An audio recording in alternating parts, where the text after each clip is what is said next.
खुदावंद के ज़िंदा पाक कलाम में से दूसरा सैमुएल उसका 14 बाब योआब अबीसलूम की वापसी का बंदोबस्त करता है। और ज़रोया के बेटे योआब ने ताड़ लिया कि बादशाह का दिल अबीसलूम की तरफ लगा है।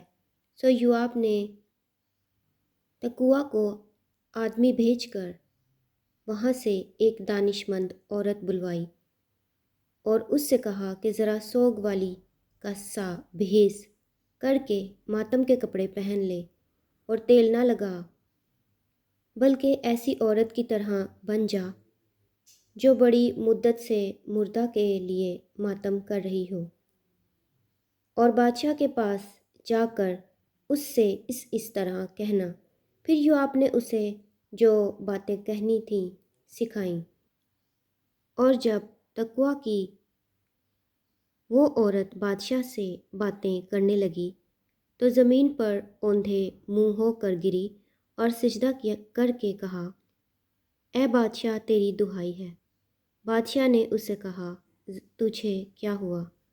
उसने कहा, मैं सचमुच एक बेवा हूँ और मेरा शोहर मर गया है। तेरी लौंडी के 2 बेटे थे, वो दोनों मैदान पर आपस में मारपीट करने लगे और कोई ना था जो उनको छुड़ा देता। सो एक ने दूसरे को ऐसी ज़रब लगाई कि उसे मार डाला। और अब देख के सब कुंबे का कुंबा तेरी लौंडी के खिलाफ उठ खड़ा हुआ है, और वो कहते हैं कि उसको जिसने अपने भाई को मारा हमारे हवाला कर, ताकि हम उसको उसके भाई की जान के बदले जिसे उसने मार डाला कत्ल करें और यूं वारिस को भी हलाक कर दें।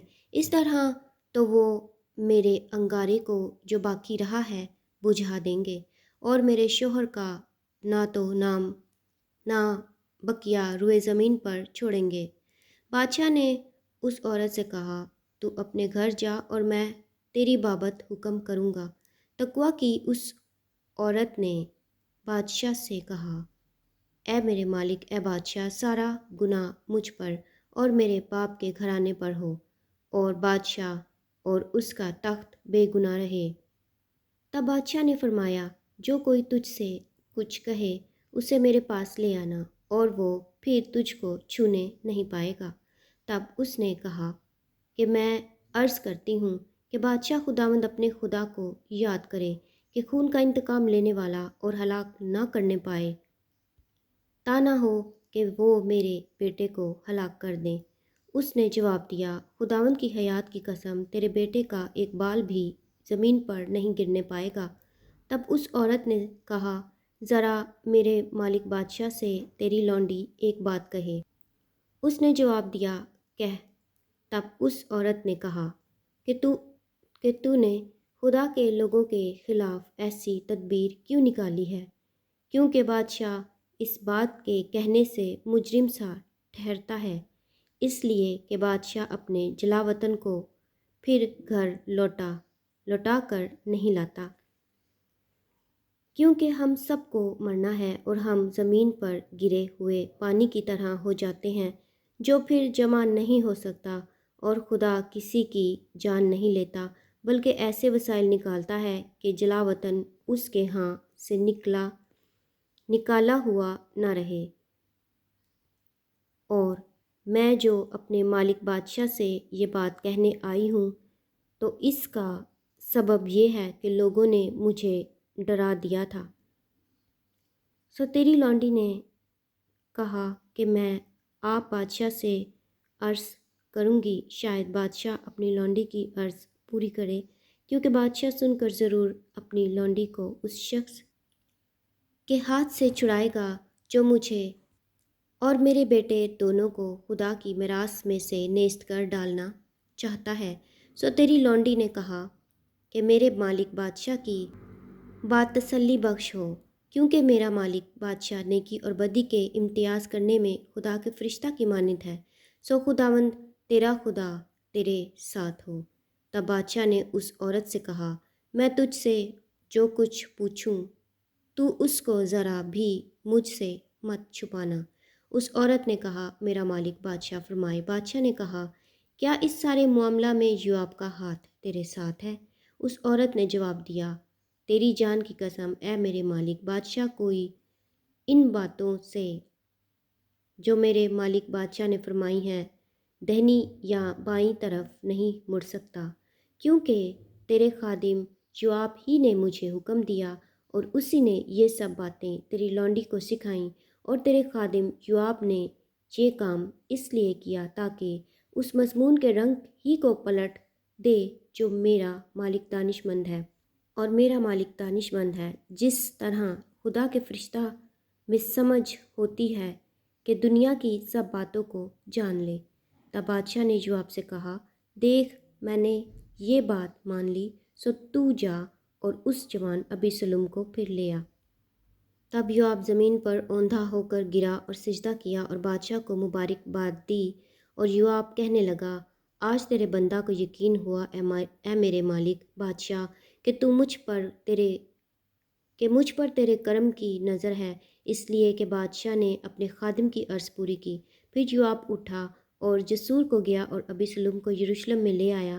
تب بادشاہ نے فرمایا، وہ اپنے گھر جائے اور میرا منہ نہ دیکھے۔ سو ابیسلوم اپنے گھر گیا اور وہ بادشاہ کا منہ دیکھنے نہ پایا۔ داؤد اور ابیسلوم کے درمیان صلح۔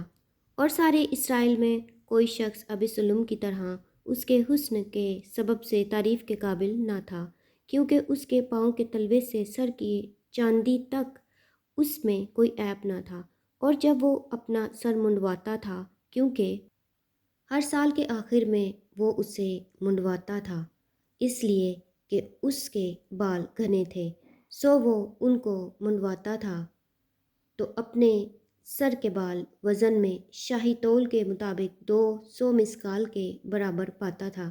اور ابیسلوم سے 3 بیٹے پیدا ہوئے اور ایک بیٹی جس کا نام تمر تھا، وہ بہت خوبصورت عورت تھی، اور ابیسلوم پورے 2 برس یروشلم میں رہا اور بادشاہ کا منہ نہ دیکھا۔ سو ابیسلوم نے یوآب کو بلوایا تاکہ اسے بادشاہ کے پاس بھیجے، پر اس نے اس کے پاس آنے سے انکار کیا، اور اس نے 2 بار بلوایا لیکن وہ نہ آیا۔ اس لیے اس نے اپنے ملازموں سے کہا کہ دیکھو، یوآب کا کھیت میرے کھیت سے لگا ہے اور اس میں جو ہے سو جا کر اس میں آگ لگا دو، اور ابیسلوم کے ملازموں نے اس کھیت میں آگ لگا دی۔ تب یوآب اٹھا اور ابیسلوم کے پاس اس کے گھر جا کر اس سے کہنے لگا، تیرے خادموں نے میرے کھیت میں آگ کیوں لگا دی؟ ابیسلوم نے یوآب کو جواب دیا کہ دیکھ، میں نے تجھے کہلا بھیجا کہ یہاں آ، تاکہ میں تجھے بادشاہ کے پاس یہ کہنے کو بھیجوں کہ میں جسور سے کیوں یہاں آیا۔ میرے لیے اب تک وہیں رہنا بہتر ہوتا۔ سو اب بادشاہ مجھے اپنا دیدار دے، اور اگر مجھ میں کوئی بدی ہو تو وہ مجھے مار ڈالے۔ تب یوآب نے بادشاہ کے پاس جا کر اس سے یہ پیغام دیا، اور جب اس نے ابیسلوم کو بلوایا تب وہ بادشاہ کے پاس آیا اور بادشاہ کے آگے زمین پر سر نگوں ہو گیا، اور بادشاہ نے ابیسلوم کو بوسہ دیا۔ خداوند کے زندہ پاک کلام کے پڑھے اور سنے جانے پر خداوند کی خاص برکت ہو۔ خدا کا شکر ہو، آمین۔